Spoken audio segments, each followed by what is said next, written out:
bendiga nuevamente. Aquí estamos en su programa hablando de tanatología. Soy el pastor Omar Barraza y me da gusto nuevamente estar con ustedes a través de Radio Consentido 96.9, llegando a sus hogares, a sus trabajos, en su vehículo, pues ahí donde esté usted, con atención, ¿verdad?, en lo que está haciendo, no descuidando y pues escuchando, ¿verdad?, lo que vamos a estar compartiendo el día de hoy, en esta mañana de jueves. Pues vamos a continuar con lo que es la tanatología, entendiendo un poco más, hablando, ¿verdad?, de estas etapas de lo que es el duelo. Decíamos que nosotros somos seres biológicos, tenemos la necesidad de ser alimentados, de tener ropa que nos cubra el cuerpo, de las inclemencias del tiempo y de tener un descanso para poder seguir caminando, poder seguir viviendo y desarrollándonos lo mejor posible. En el área espiritual, pues el hombre siempre está buscando algo que es superior, algo que parece ser desconocido para él.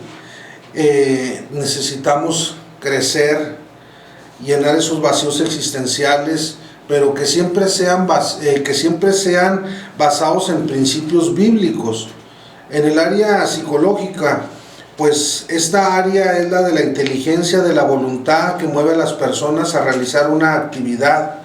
Y aquí es donde se puede nosotros ahora obtener esas herramientas para lograr las metas que nos hemos propuesto. Por eso es que la tanatología, pues, trata de cubrir esas áreas, esas tres áreas que nosotros somos, ¿verdad?, o tenemos necesidades en ellas.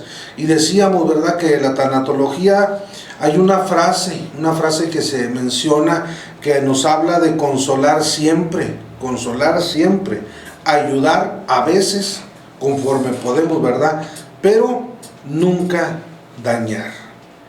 La tanatología nos habla entonces de lo que es la vida y de cómo vivirla. No solamente es hablar de lo que es la muerte, porque a veces nos llevamos esa impresión de la palabra en su etimología, que nos habla de un estudio a la muerte, y no es solamente hablar de la muerte. La etimología grecolatina, pues eso es lo que nos enseña, pero la etimología indoeuropea nos habla de que muerte es simplemente una separación. Es ahí entonces donde nos basamos, que dentro de la vida, desde el momento que nacemos, estamos viviendo un duelo. ¿Por qué? Porque nos estamos separando de ese seno materno. Entonces necesitamos aprender a conocer este método que fue implementado por una doctora, decíamos, de nombre Elizabeth Kubler-Ross, que nace en el 1924 al 2004, que es cuando ella fallece. Es de origen suizo, pero se nacionaliza estadounidense y viene a Estados Unidos a trabajar dentro de lo que era la medicina. Nada más recapitulando un poquito, ¿verdad?, lo que habíamos tratado ya sobre todas estas semanas.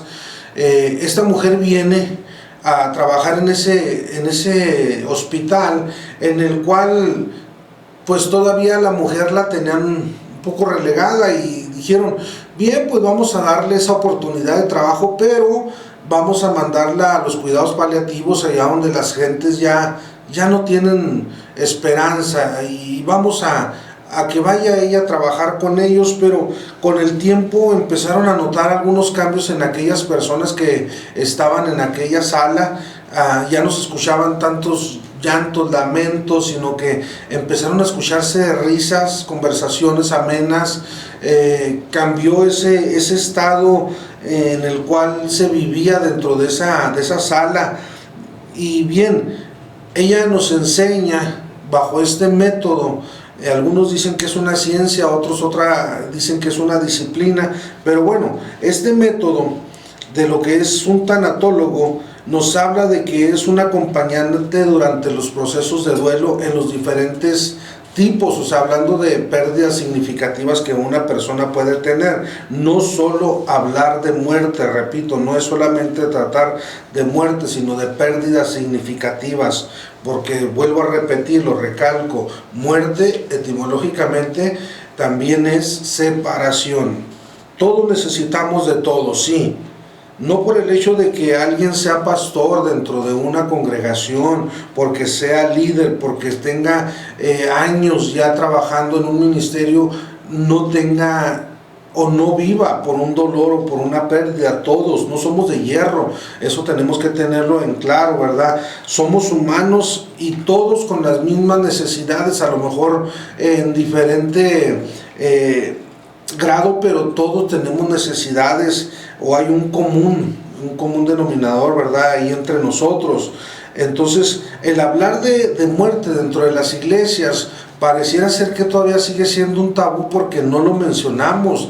Son pocas las veces que llevamos a cabo un estudio, una enseñanza que nos hable precisamente de prepararnos para ese día, para la muerte, para cuando nos vamos a presentar ya delante del Señor. Y decía, cuando llegamos a hablar o lo cantamos de la muerte, pues es ya de una manera triunfalista, cuando ya estemos en su presencia, cuando yo esté listo para decir amén a mi nombre, ¿verdad?, para contestar feliz, estar en ese lugar. Pero bien, somos humanos, repito, somos humanos y tenemos que pasar o vamos a pasar por este tipo de situaciones, ¿sí?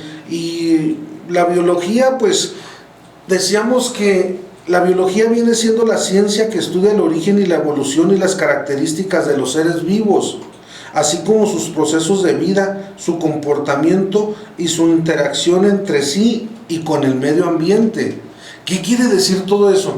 Que precisamente entonces este método de la doctora Elizabeth Kubler-Ross debería de haberse llamado biología y no tanatología, pero bueno, ya estaba ese título, sí. Y también mencionaba que deberíamos nosotros tener una asignatura dentro de la escuela, dentro de primaria, tal vez, ¿por qué no? Empezar a tratar, no solamente en tercer año que se habla, ¿verdad?, sobre lo que es el ciclo de la vida, sino que lo pudiéramos seguir tratando y no estaríamos llevando tantos duelos tan difíciles, porque ya sabríamos o estaríamos un poco más preparados para poder llevar a cabo este aprendizaje, ¿verdad? Necesitamos nosotros, no solamente como maestros de una institución escolar, sino también de una iglesia, enseñarles a los demás a soltar el dolor y tener un aprendizaje a través de los duelos, ¿sí? Entonces, no tenemos que enseñar a evadir ese dolor, decíamos la semana pasada, a manifestarlo, sí, ¿por qué no? Ya veíamos varios pasajes la semana pasada en cuanto a varios personajes que en la Biblia nos marca cómo ellos vivieron, sintieron ese dolor que pasó por sus vidas al momento de tener esa pérdida de aquellos seres queridos, ¿verdad? Pero no había, ni hay, y no creo que lo lleguen a inventar, ¿verdad?, alguna vacuna para no sentir dolor, ¿sí? Hay este paso que tenemos que dar y tenemos que aprender de él. Nos preguntamos a veces por qué pasan las cosas, a veces nos preguntamos por qué tuvo que partir, o por qué lo tuve que perder, o por qué se tuvo que ir. Son preguntas que llegan a nuestra vida, ¿verdad? Pero necesitamos también nosotros llevar ese aprendizaje después de superar, bueno, superar no en el sentido de, me refiero a sobrepasar aquello y olvidarlo, porque tiene que dejar una enseñanza, ¿sí? Entonces, no es simplemente solamente estar diciendo por qué murió, por qué lo perdí, sino cuál es el sentido, o para qué vivió, o por qué lo tuve, ¿sí? Cuando caemos en este estado de bloqueo y no queremos saber más de la situación, pues no estamos teniendo, vamos a decirlo así, no estamos teniendo a una persona que ha fallecido, no tenemos un féretro, estamos teniendo varios, porque las personas que están vivas están muertas ahora también, porque no quieren saber, ni quieren caminar, ni quieren seguir adelante aceptando lo que es la realidad. Entonces, hablábamos de 5 etapas de lo que es el duelo, y la última decíamos que era la aceptación, cuando ya la negociación culminó y ahora sí ya podemos entender la lección que nos trae la vida. Pero resulta que en esos últimos tiempos se está dando a conocer una 6ª etapa, que es la búsqueda del sentido.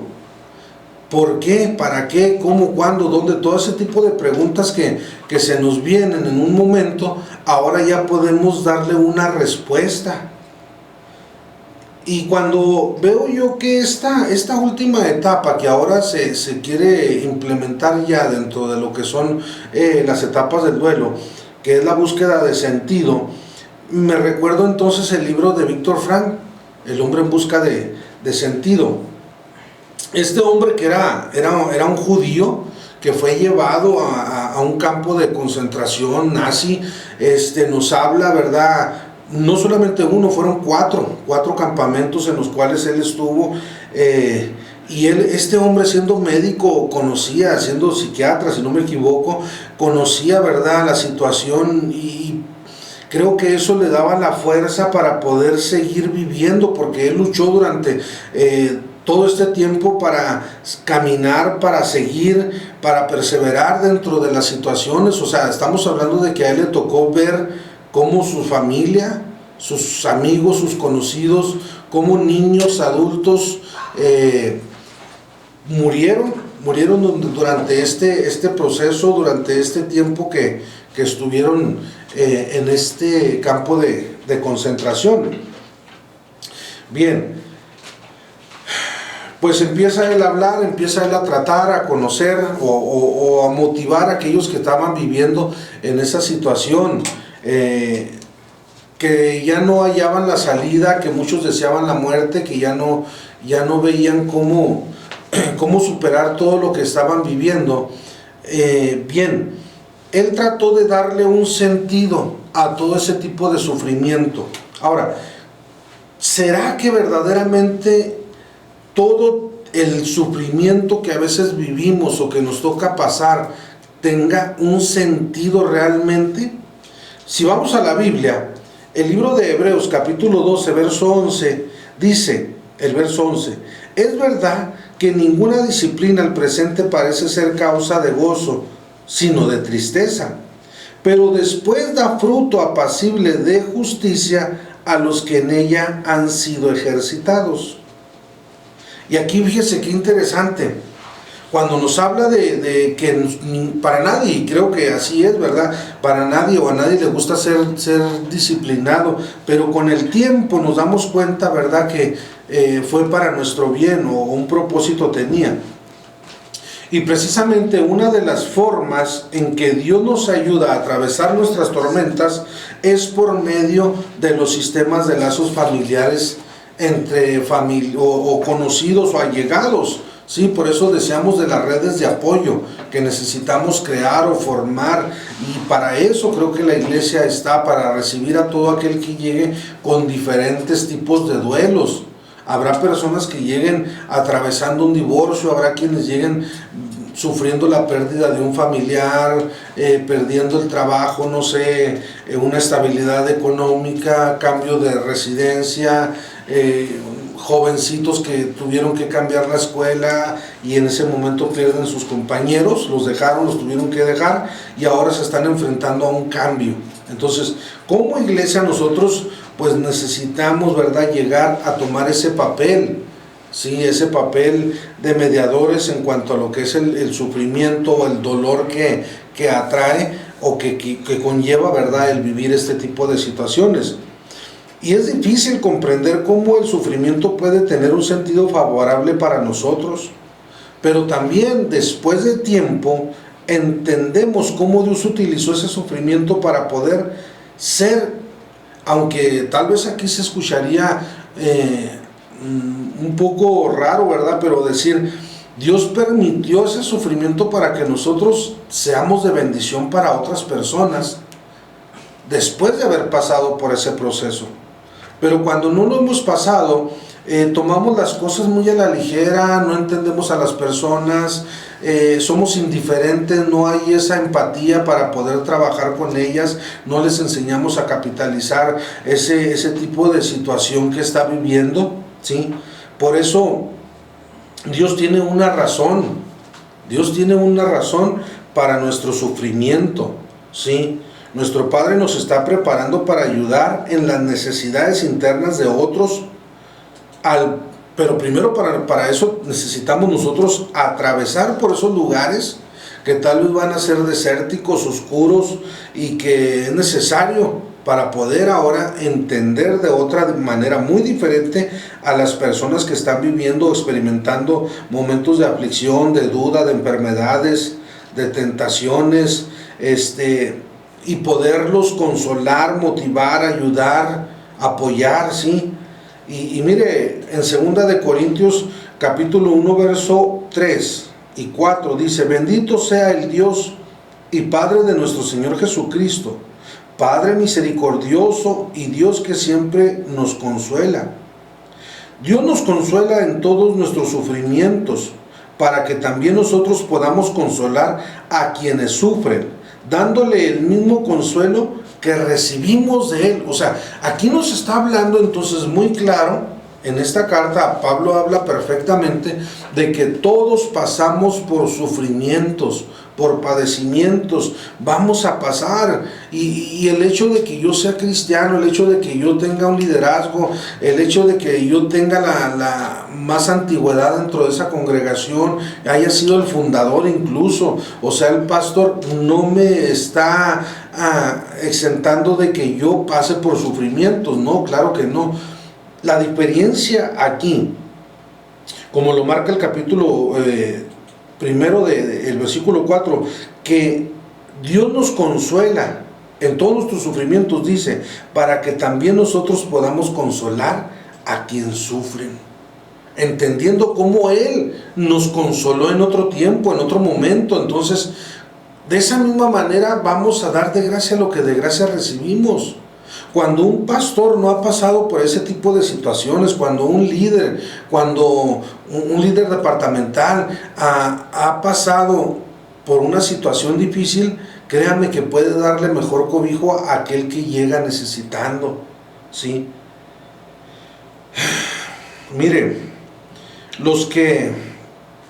todos aquellos que han trabajado con personas que han tenido la pérdida de un ser querido o ha fallecido un familiar, necesitan una forma de expresarse. Por eso la semana pasada decíamos, es necesario expresar ese sufrimiento.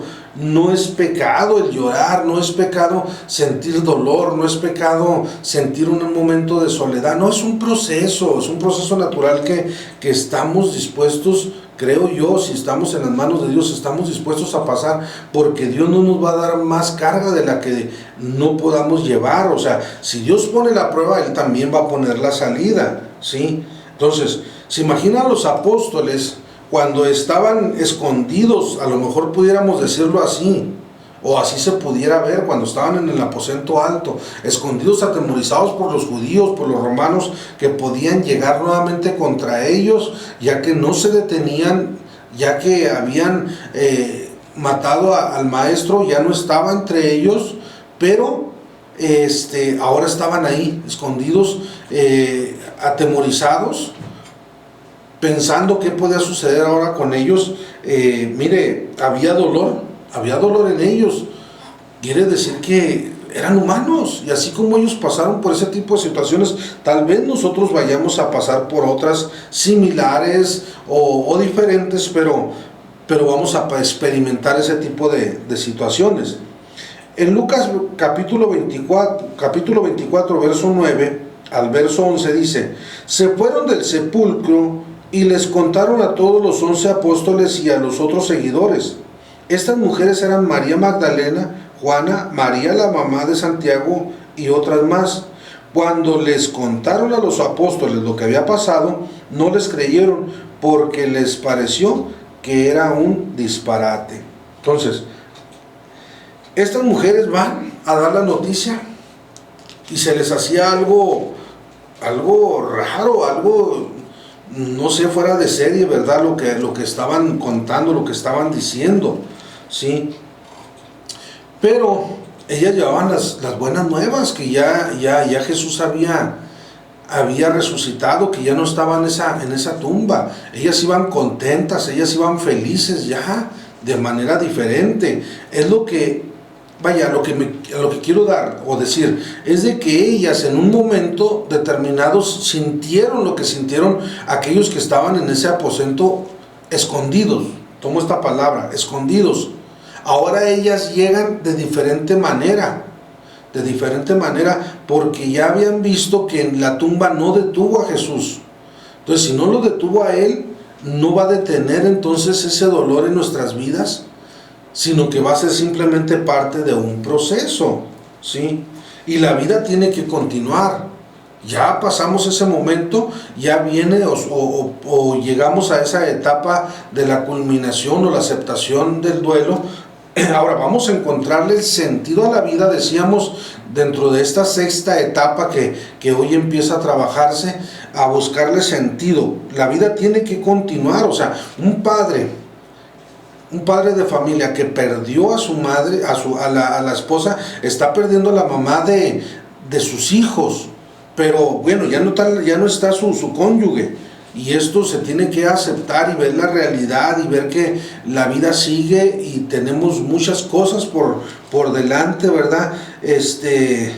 Ahora hay que ver o capitalizar, decíamos, precisamente esa pérdida. ¿Qué vamos a hacer con todo esto que estamos pasando? ¿Qué va a suceder con lo que vivimos? Y a veces nos quedamos estancados en esa etapa de la depresión y se nos hace algo patológico y hermanos, empezamos nosotros a descuidarnos, empezamos a ya no encontrarle un sentido a la vida y nos pueden poner a los hijos, nos pueden poner a medio mundo enfrente y no vamos a reaccionar porque estamos nosotros encerrados en esa burbuja de depresión, ¿sí? Y miren, un ejemplo, David, cuando pasó ese periodo en el que él estuvo encerrado precisamente por aquel bebé que perdió, o aquel niño recién nacido, sí, tuvo que hacer ciertos ajustes a su vida.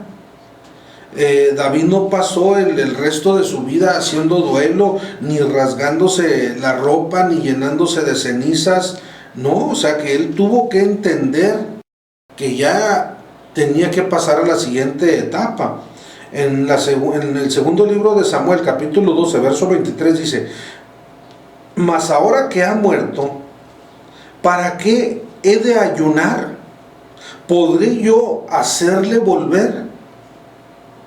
¿Qué pregunta se hacía entonces David? Decía, ¿para qué he de ayunar? Ya no está.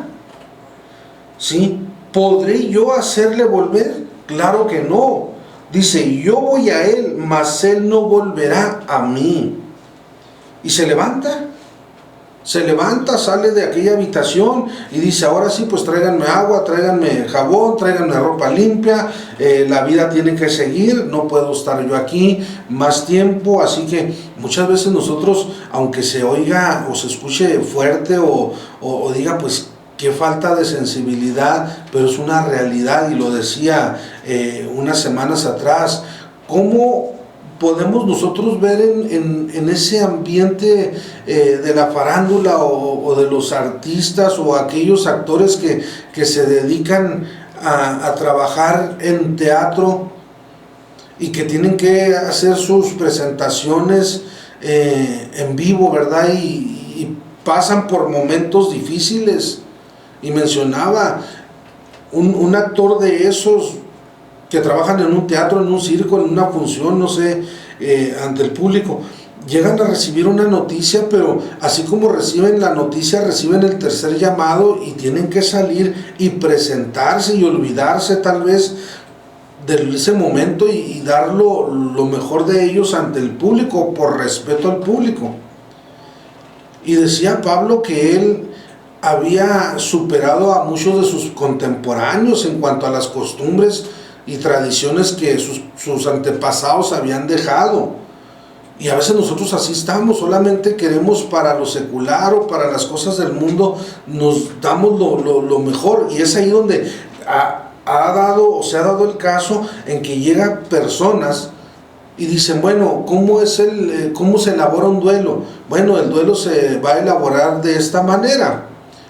¿Y lo podemos hacer en una semana? No, pues es que en una semana no creo que se pueda hacer de una manera dentro de un microondas. No, es que yo lo tengo que pasar porque ya me tengo que ir a trabajar. Yo no puedo andar con esta situación en mi trabajo.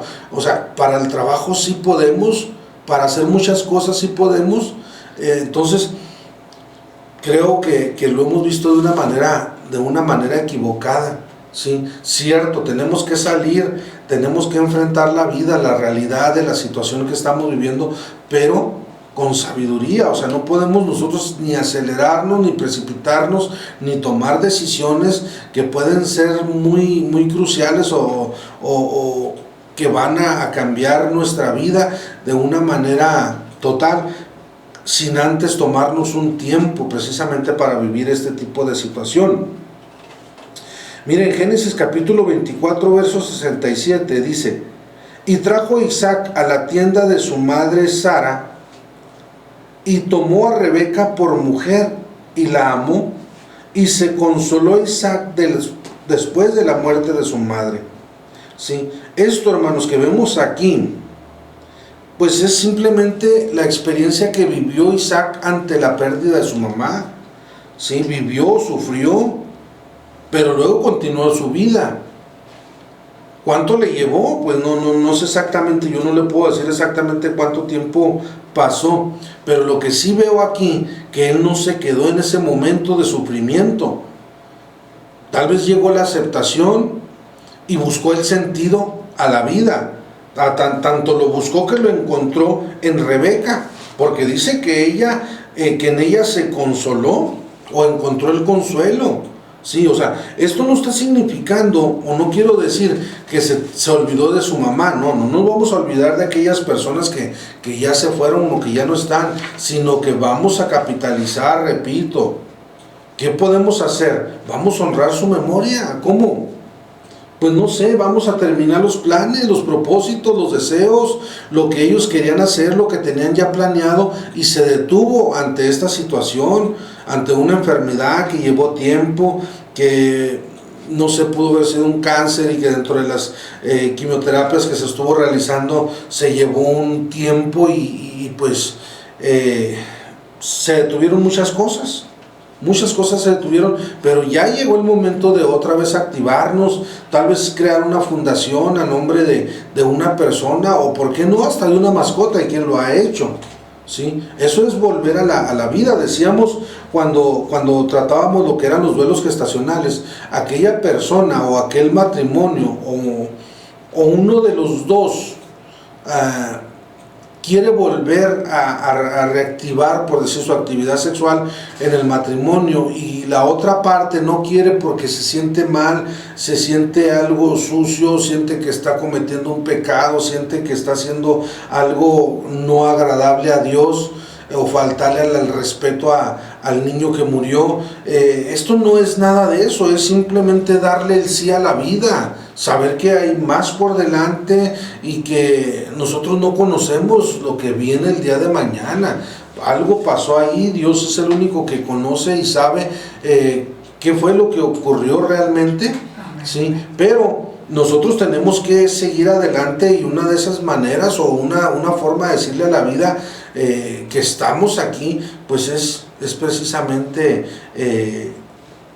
o demostrar, ¿verdad?, que estamos aquí, es precisamente volver a tomar nuestras actividades cotidianas, nuestras actividades con la esposa, ¿verdad?, llevar esa vida o esa actividad sexual que se llevaba, y no por eso estamos hablando de que es algo sucio, pecado, o que es algo que no se debería de hacer. Entonces, es pensar que hay mucho que hacer todavía como para seguir viviendo dentro de una cápsula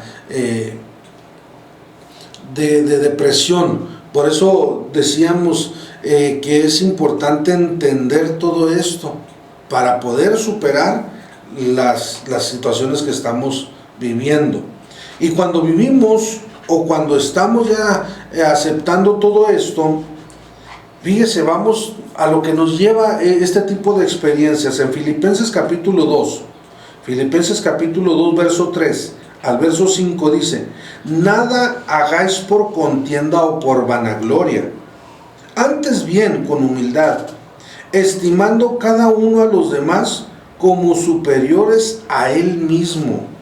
Y a veces hacemos muchas cosas nomás por competir o por demostrar quiénes somos o lo que somos o lo que hemos aprendido. Cuando aquí nos está hablando, ¿verdad?, que no sea por contienda o por vanagloria, sino que todo lo hagamos para la edificación de la iglesia, como ministerios, como parte de una congregación, de apoyar o ser una parte de esa red de apoyo ante el sufrimiento de los demás.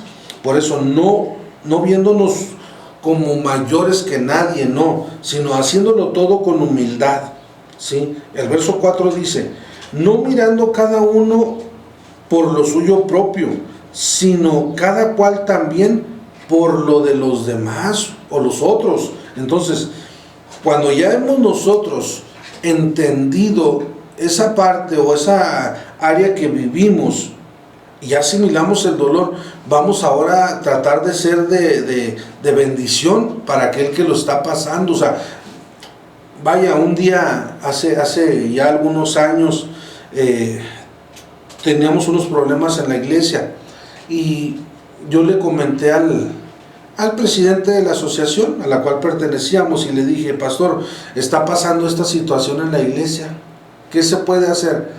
Y él me dijo: no, espérese, todavía lo que le falta por pasar, eso no es nada.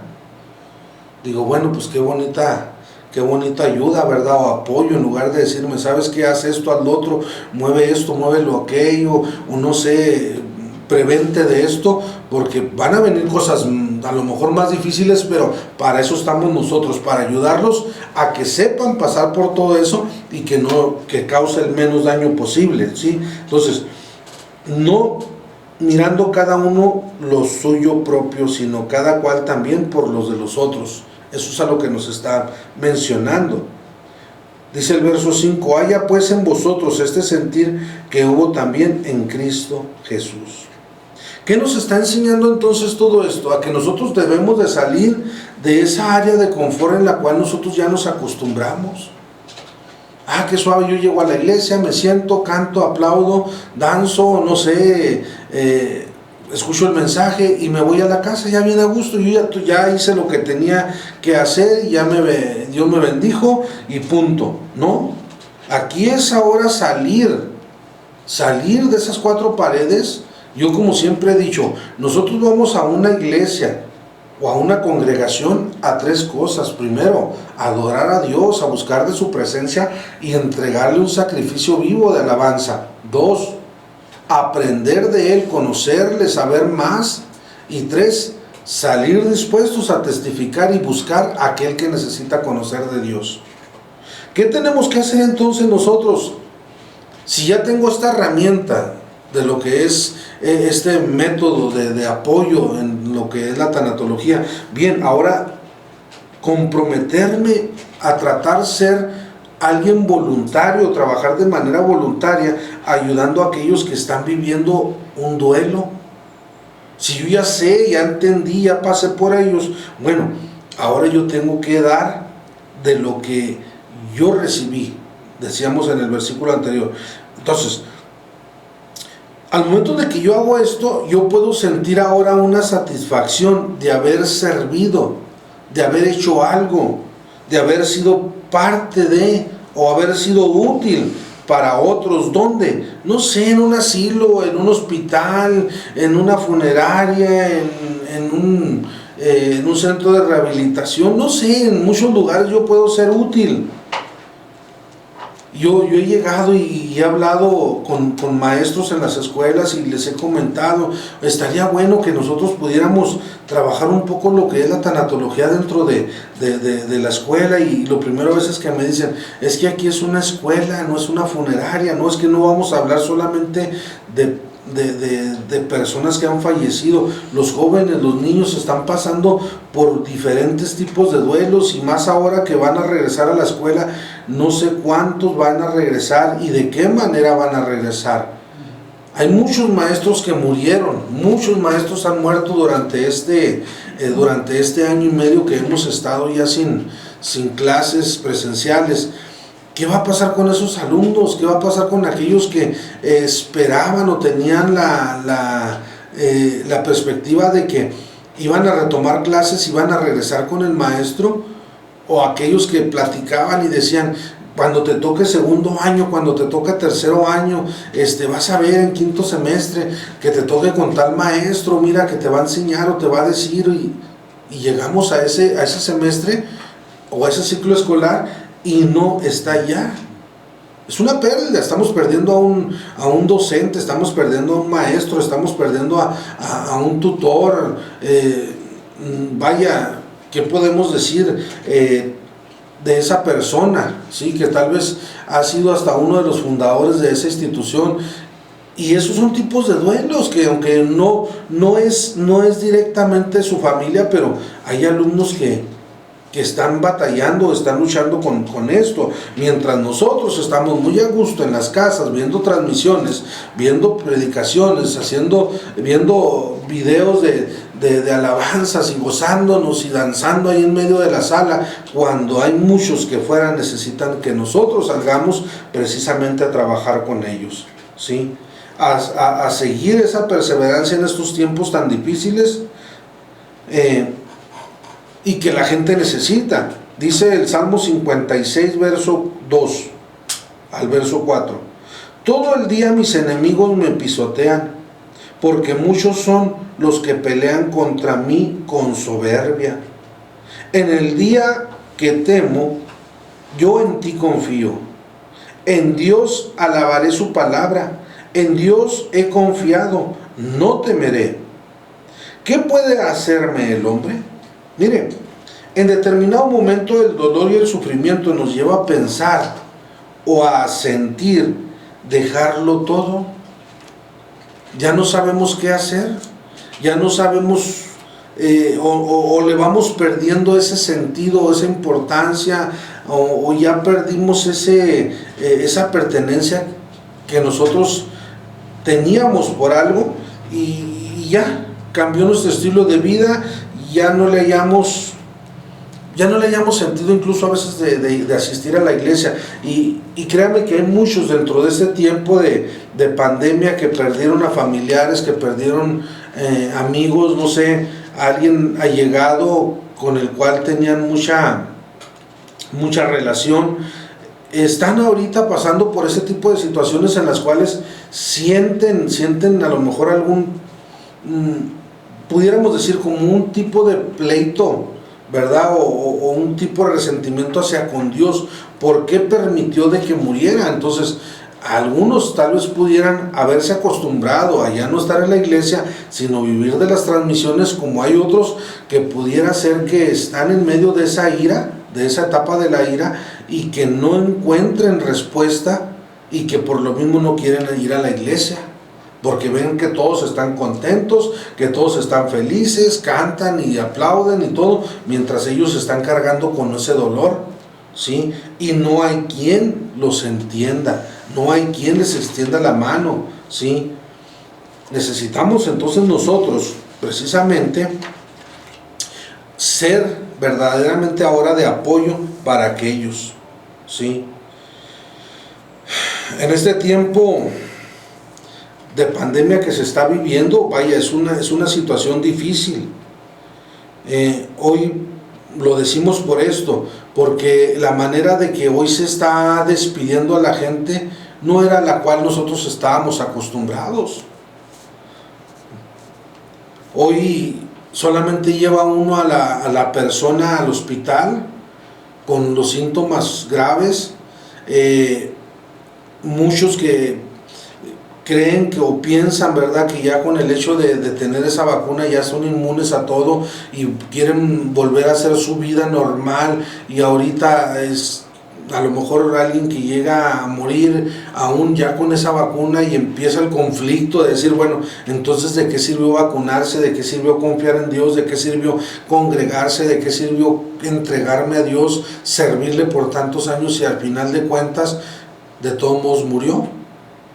Y ni siquiera tengo el privilegio, el gusto de despedirme, sino que me están entregando una simple cajita con cenizas, cuando antes se nos daba el momento hasta despedirnos, de pasar, de reconocerlo, de verlo, de estar un último momento y ya hacer los preparativos para llevarlo a velar a una casa, a una funeraria. Ahora pues ya todo eso ha cambiado, ¿sí?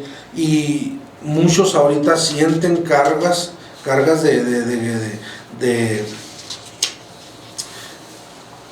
de culpabilidad precisamente por eso, porque creen o piensan, ¿verdad?, que fueron ellos los culpables de que esa persona haya muerto en esas circunstancias cuando pudieron haber hecho más. Pero aquí nosotros tenemos que entender algo que es cierto, y a veces lo que la gente está desesperada. ¿Por qué? Porque al momento de sentir esas cargas de culpabilidad dicen, pero es que murió sola, murió abandonada, murió en el encierro, murió... Bueno, aquí yo lo que quisiera decir es que tal vez no murió sola, sino que hubo alguien que la acompañara, y tal vez esa persona que la acompañó en esos últimos momentos, esa enfermera, enfermero, médico, no sé, a lo mejor igual, y Dios sabe, ¿verdad?, pudo haber sido hasta cristiano y oró por él, o tuvo el momento, ¿verdad?, para tener esa relación con Dios, ¿sí? Y aquí lo importante de todo, quisiera yo decirlo así, no es quién le cerró los ojos, me refiero a la persona que estuvo a su lado, sino quién se los mantuvo abiertos. O sea, estamos muchos sufriendo porque no pudimos estar con ellos en esos últimos momentos, pero si nos ponemos a ver todo el tiempo que Dios nos permitió convivir, estar con ellos, pasar tiempos felices, experiencias, enseñanzas, tantas cosas, podemos entonces darnos cuenta que tal vez sí, no estuvimos ahí para cerrarle los ojos, pero tal vez fuimos el motivo por el cual siempre los estuvieron abiertos, ¿sí? Y muy independiente, todos tenemos una cita con la muerte. Todos tenemos una cita. O sea, hablando de pérdidas, yo el hecho de que ponga un bastón, que le ponga una cadena o le ponga una alarma al carro, eso no me garantiza que no me lo vayan a robar. Tal vez puede llegar alguien que sea muy experto y aún y con todo lo que yo haya hecho, se lo lleva. Así, de esa misma manera, aunque yo lleve una vida o trate de llevar una vida muy sana, con una forma de alimentación muy estricta, que no se haga tantas cosas, ¿verdad?, cuide mucho mi organismo, de todos modos un día va a llegar esa cita con la muerte, y sea por una muerte por accidente, por un contagio, una enfermedad terminal. Puede decir uno durmiendo, y aquellos que dicen, pues se murió durmiendo, qué suave y qué bonita muerte, yo así quisiera morir sin sufrir. Bueno, ¿y quién nos asegura que esa persona no sufrió? Y no solamente en los últimos momentos de vida, sino me refiero tiempo atrás. ¿Quién me dice que esa persona no tuvo sufrimientos? Cuando acabamos de leer en la Escritura que todos pasamos por sufrimientos, de diferente manera o de diferente situación, pero todos pasamos por por ese tipo de sufrimientos. Entonces, esa persona que murió tal vez de un infarto fulminante, pues tal vez dice uno, bueno, no estuvo encamado en un hospital, no, pero yo no sé bajo qué situaciones vivió como para decir que bueno, al menos no sufrió, ¿sí? Todos tenemos que aprender más de la muerte, entender lo que es la muerte, para poder entonces así valorar lo que es la vida. Si no, no lo vamos a hacer. ¿Y qué pasa? Vaya, con aquel que sobrevivió de este tipo de enfermedad, ¿verdad?, que ahorita se está viendo de un contagio, ¿verdad? Por este COVID, pero que ahora vienen las secuelas, ese tipo de pérdidas.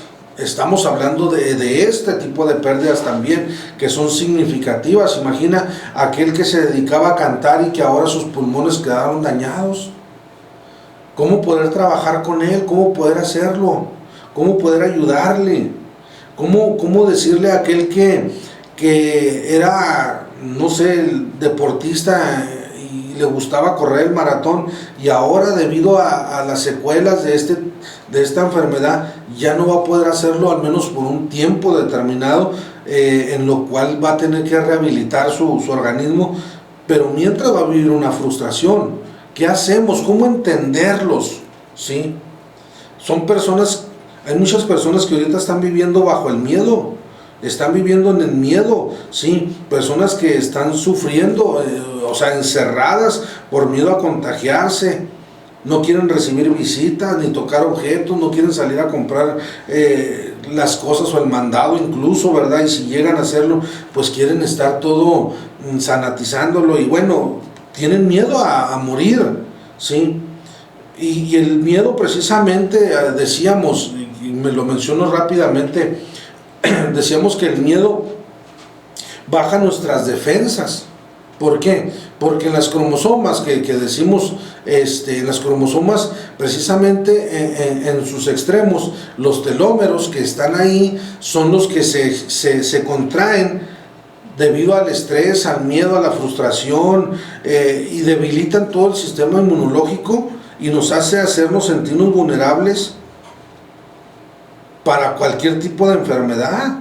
Y si no podemos controlar el miedo, decía yo, si no puedo controlar el miedo, bien, pues que se vaya de copiloto, pero no manejando mi vida, ¿sí? Ahí tenerlo, porque al final de cuentas, pues también me está alertando de un peligro, pero no me tengo por qué dejar dominar del miedo, ¿sí? Entonces, ahorita, vaya, el miedo y la ansiedad nos está llevando a un deterioro tremendo y cuando no sabemos entonces entender todo esto, ¿qué va a suceder? El tiempo que tal vez Dios nos tenía destinados aquí se va a cortar, y no porque Él así lo quiera, sino porque nosotros lo estamos buscando al momento de que no conocemos o no sabemos, ¿sí? Hoy ahorita mucha gente está viviendo crisis de ansiedad y a veces no entendemos qué es la ansiedad o por qué viene, ¿sí? Cuando la ansiedad es una de las 6 emociones básicas que nosotros tenemos. Es una reacción automática, breve, intensa y que nadie está exento a vivir etapas de ansiedad, ¿sí? ¿Cuáles son esas 6 emociones que decíamos? Vamos a mencionarlo así rápido. Una es el asco, que es la emoción más desagradable de las 6. El segundo es el miedo, que es la emoción del peligro y las amenazas. La tercera es la tristeza, que es la emoción de la pena y la pérdida y del daño. La 4, la sorpresa, que es una emoción neutra y breve. 5, la alegría, que es un sentimiento placentero por algo. Y la sexta, es la ira, cuando las cosas no salen como nosotros queríamos, ¿sí? Entonces nosotros aquí venimos o estamos para construir, no para destruir, ¿sí? Que no se convierta esto en algo patológico, sino que se tenga una esperanza. Por eso mencionábamos, no necesitamos resignarnos, necesitamos aceptar lo que estamos viviendo. O sea, resignarse es quedarse de brazos cruzados y dejar que todo pase sin hacer nada por nosotros, y pues terminaremos muriendo también con aquella pérdida, ¿sí? Y aceptar es crecer y seguir caminando, ¿sí? Entonces, aquí hablar entonces de tanatología es hablar de prevención, de intervención y posvención. Entonces, ¿cuál es el papel? El papel de un tanatólogo entonces no es solamente venir y dar unos puntos a a seguir, sino es importante entender lo que se está dando. Porque si no aprovechamos estos tiempos que estamos viviendo, va a ser muy difícil entonces más adelante, cuando ya sintamos que no podemos hacer nada porque se nos ha salido de las manos. Quiero ir finalizando. Dice en Eclesiastés capítulo 3, verso 3 y verso 4, dice: todo tiene su tiempo y todo lo que se quiere debajo del cielo tiene su hora. Tiempo de nacer, tiempo de morir, tiempo de plantar y tiempo de arrancar lo plantado. Tiempo de matar, tiempo de curar, tiempo de destruir y tiempo de edificar. Tiempo de llorar y tiempo de reír. Tiempo de endechar y tiempo de bailar. Sí, o sea, son cosas que a veces dirán, vaya, hay cosas que no tienen sentido para nosotros, pero no quiere decir por eso que el mañana no tenga sentido. O sea, que viene el día de mañana. Aquí nos lo está marcando muy claro. Todo tiene su tiempo y necesitamos cambiar nuestra perspectiva. Aquí sí es cierto, el versículo 4 dice: tiempo de llorar y tiempo de reír. ¿Es necesario, decíamos entonces, llorar? Claro, es necesario llorar. Ya hablamos la semana pasada de lo que son las lágrimas, los tipos de lágrimas, los beneficios que trae el llorar, ¿sí? Y necesitamos entonces aprender a que todo tiene su tiempo, ¿sí? No lo entendemos por qué pasan las cosas, pero Dios en su momento nos va a dar la respuesta. Es como aquel hombre que estaba estudiando la universidad, un joven en ese momento, estaba estudiando la universidad y veía a una joven muy guapa, que era su compañera de salón. La veía y le decía: Señor, permíteme que yo me case con ella, mira que yo no quisiera que se casara con otro, permíteme que yo sea el que me case con ella. Y le insistía, y casi como a Pablo, ¿verdad? Las 3 veces que le dijo, le dijo: bástate de mi gracia, no te casarás con ella. Y bueno, así aceptó la voluntad de Dios. Aquellos años pasaron, aquella joven se casó, y después de años, 15 años tal vez pasaron, y un día aquel joven, ya ahora un hombre, la ve casada con familia y todo, y la vio y dijo: Señor, gracias porque no me permitiste casarme. ¿Qué vio? No sé. ¿Qué sentiría? No sé. Pero Dios sabía algo que venía, ¿sí? Algo que venía. ¿Qué tenemos que hacer mientras y tanto? Dice en Gálatas capítulo 6, verso 9: no nos cansemos pues de hacer el bien, porque a su tiempo segaremos si no desmayamos. Así que según tengamos la oportunidad, hagamos bien a todos y mayormente a los de la familia de la fe. Mayormente. ¿Qué nos está entonces indicando? Que tenemos que empezar por la casa. Tenemos que empezar a trabajar en la casa como líder de algún departamento, igual a lo mejor como pastor, como alguien que dice tener un llamado, un ministerio. Bien, tenemos que empezar a trabajar con los de la iglesia, a prepararlos, a capacitarlos para que ellos puedan salir a trabajar con aquella gente que es inconversa, que no conoce de Dios, que si yo voy y le aplico un versículo no me lo va a entender. ¿Por qué? Porque para él las cosas carnales pues precisamente son eso. No va a entender las cosas espirituales. Y tenemos que aprender también a trabajar con ese tipo de personas que no conocen de Dios y que las cosas espirituales no las van a poder entender. ¿Por qué? Porque no han llevado esa metamorfosis en sus vidas. O sea, ese cambio de vida, ese cambio que tiene que generarse en el transitar del camino de Dios, va a darse en su momento, pero ellos como todavía no empiezan, ¿cómo puede uno hablarles o decirles si no van a comprender? Entonces hay que hablarles de otra manera que ellos puedan entender que Dios tiene un plan, un propósito específico para sus vidas, ¿sí? Todo esto nos va a volver a hacernos sentir felices cuando ya paso yo por este tipo de situaciones. El último versículo que quiero leer está en Filipenses capítulo 4, verso 4 al verso 6. Y dice: regocijaos en el Señor siempre. Otra vez digo, regocijaos. Vuestra gentileza sea conocida en todos los hombres. el Señor está cerca. Por nada estéis afanosos, sino sean conocidas vuestras peticiones delante de Dios en toda oración y ruego, y con acción de gracias. Sí, aquí Pablo habla muy claro y dice que nosotros debemos regocijarnos. Ciertamente, él estaba incluyendo ese tiempo después del dolor o del sufrimiento, ¿sí? Entonces, necesitamos conocer, aprender y vivir. Quiero solamente ya para ir finalizando, hay algo que representa a la tanatología, y lo pudiéramos ver y a lo mejor pensaríamos que es un simple adorno o es algo que se nos hizo bonito poner.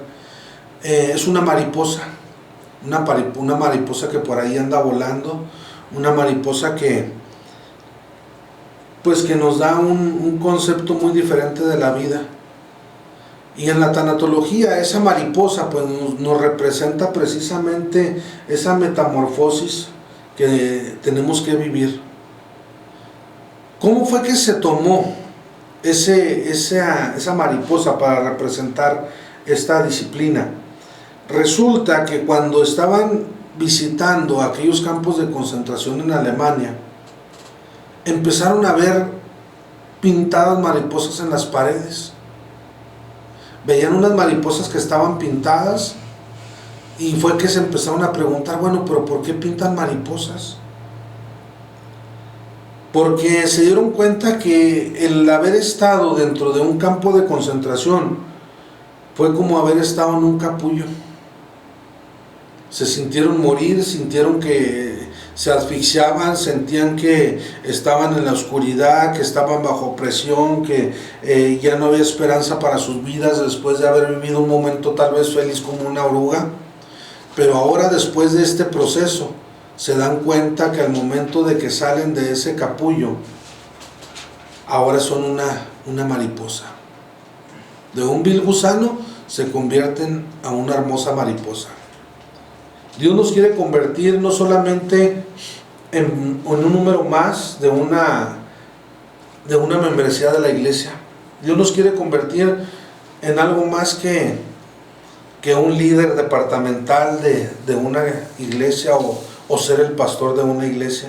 Dios quiere convertirnos en verdaderamente redes de apoyo para aquellos que necesiten, dentro de lo que es el tejido social, dentro de lo que es nuestra comunidad, dentro de lo que es nuestra familia, de lo que es esa congregación que aún dentro de ella hay gente, hay hermanos que necesitan ser entendidos y que necesitan gente que verdaderamente esté dispuesta a pagar el precio para que también ese cambio se geste en sus vidas y que el día de mañana sentir la satisfacción de que fuimos parte de una transformación de una iglesia que está preparada, que está lista para recibir a aquel que necesita ser escuchado, que necesita ser atendido, que necesita en diferentes áreas, sea psicológica, sea moral, sea biológica, sea espiritual, que sepa que ahí hay alguien en ese lugar que lo puede escuchar, que lo puede cuidar, que lo puede atender y ayudarle a salir de esa situación para el día de mañana. ¿Por qué no? Así como un día Ananías llegó y ayudó a aquel hombre que estaba ciego, llamado Saulo, después ya era Pablo, ¿sí? El que estaba como líder. Ya no era un Silas y Pablo, ahora ya era Pablo y Silas. Y no estoy hablando de competir o querer ser mayor que nadie, lo acabamos de leer. Sí, lo que estoy diciendo es de que así como hubo grandes hombres que se dejaron usar por Dios y que ellos, escuchando la voz de Dios, un día se negaron a sí mismos, rechazaron todos los placeres que el mundo ofrece, un día ellos escucharon ese llamado y fueron diligentes a servirle a Dios en la situación que tuvieran que hacerlo. Así que yo les invito a aquellos que nos escuchan o que nos estuvieron escuchando durante estas semanas a que se atrevan a ese desafío, a ser parte de ese cambio, y que dentro de la iglesia, no estoy diciendo que todos sean los tanatólogos, mediadores, ¿verdad?, de dolor en la iglesia, de sufrimiento, no, pero sí aquel que sienta ese llamado a ser de bendición para otros, que lo haga, que le pida a Dios la guianza, que le pida al Espíritu Santo que lo indique, que lo lleve precisamente a ese lugar donde pueda él ser de bendición y tener una iglesia diferente, no una iglesia simplemente como un centro de reunión, casi como club social, no, que seamos verdaderamente esa casa de Dios donde la gente pueda llegar y sentirse entre las manos de Dios. Así que los invito a todos aquellos que escucharon, ¿verdad?, que nos están sintonizando, a cada uno de los hermanos, a los líderes, e incluso, ¿por qué no?, y también invitar, ¿verdad?, a aquellos pastores que quisieran involucrarse, que quisieran ser parte. Estamos para servirles. Mi nombre es Omar Barraza, lo vuelvo a repetir. Dios nos tiene pastoreando en el Templo Casa del Alfarero, en la colonia Carlos Chavira, pegadito al tribunal para menores, a una cuadra, ahí en la Armando Esparza 1728, esquina con Victoria Medina. Ahí estamos para servirles. Mi número de teléfono, nuevamente, ¿verdad?, pues se los comparto, con área 656-599-6430.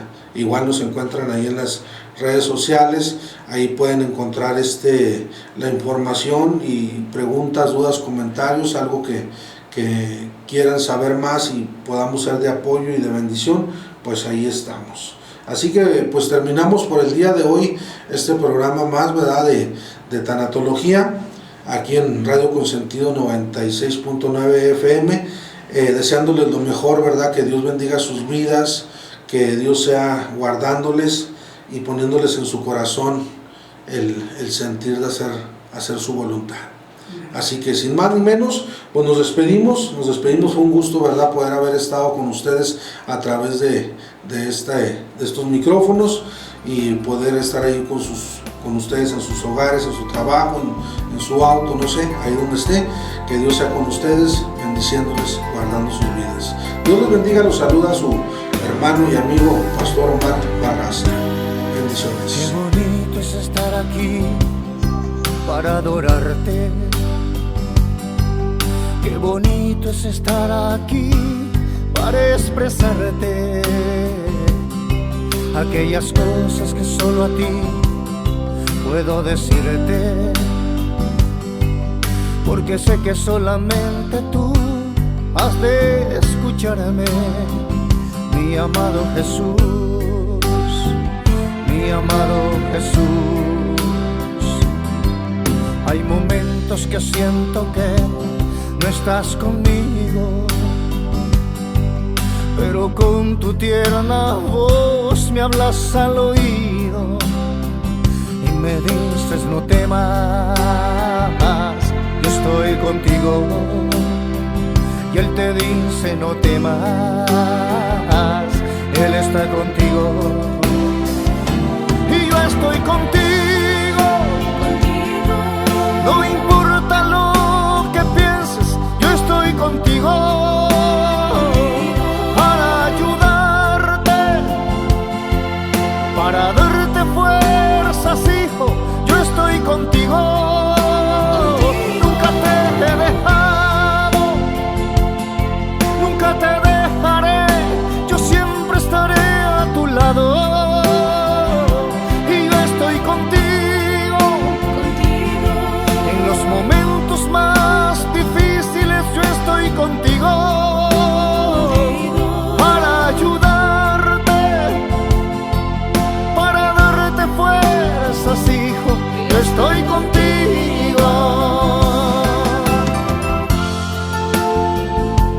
Porque en los momentos más difíciles has estado conmigo, Señor. Nunca me has dejado, ni nunca me dejarás. Gracias, Señor.